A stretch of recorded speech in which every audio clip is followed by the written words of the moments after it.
মহিলাকে মারধর শ্লীলতাহানিতে ধৃত আইএনটিটিউসি নেতা। বরানগরের ঘটনা, বরানগরে গ্রেফতার তৃণমূলের শ্রমিক নেতা সহ 4। কথা বলবো, সুবীর রয়েছে সঙ্গে। সুবীর, কি অভিযোগে গ্রেফতার এই নেতা সহ 4 জন?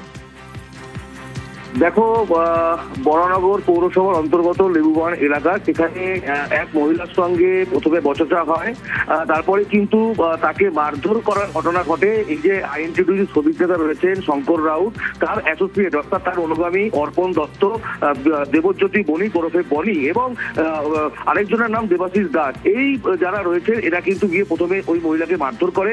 এবং কেন সেই মহিলা বিজেপির লোকের সঙ্গে যোগাযোগ রাখছেন এই নিয়ে কিন্তু তাকে মারধর করা হয়, তার গলা শোনাচ্ছেন, ছিনতাই করে, এমনটাই অভিযোগ।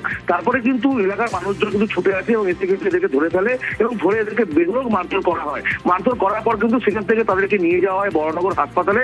কিন্তু সেই জায়গায় দেখা যাচ্ছে যে শ্রমিক নেতা শঙ্কর রাউত তিনি বরানগর থানার পুলিশের যে আটি গাড়ি রয়েছে সেই আটি গাড়ি নিয়ে বরানগর হাসপাতালে সড়ক দিয়ে পৌঁছে যান। তিনি একদম চালকের পাশের আসনে বসে আছেন এবং এটা দেখেই কিন্তু যারা এলাকার মানুষজন রয়েছেন তারা কিন্তু বিক্ষোভে ফেটে পড়েন। কেন পুলিশের গাড়ি করে তিনি যাবেন এই শ্রমিক নেতা, এবং কেন পুলিশের গাড়ির সামনের সিটে অর্থাৎ চালকের পাশের আসনে তিনি বসে থাকবেন, এই নিয়ে কিন্তু তাকে কিন্তু ঘিরে বিক্ষোভ দেখানো হয়। এবং তাকে ঘিরে সেই যে এতদিন ধরে বরানগর অঞ্চলে এইভাবে তার আধিপত্য বিস্তার করেছিল সেই নিয়ে কিন্তু বিক্ষোভে ফেটে পড়েন এবং ক্ষোভ প্রকাশ করেন শঙ্কর রাউতকে ঘিরে।